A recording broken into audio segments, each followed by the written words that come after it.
And we're live here with a caramel corn shake. Caramel corn. This is really cool, okay? So check this out. We get some vanilla ice cream. Dump that bad boy in our blender. Okay? Come behind. Oh, we using bourbon today. Bourbon. Hit it with a little bit of bourbon, because usually when we do stuff like this, it's vodka, tequila, rum. You know, something straightforward. Okay, we got a little bourbon, and then we add in some caramel corn. Okay?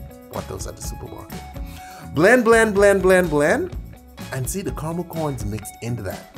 Now, those of you that aren't huge fans of whiskey, you don't need to use bourbon. You could go with a vodka in this, you know. Bourbon's gonna put a little different taste on it, so it's gonna liven it up. But I say go ahead, you know, give vodka a try if bourbon's not your thing. Some caramel syrup, okay. Stick a straw in. Damn, dude, that look. I didn't sip this one, but I need to try it.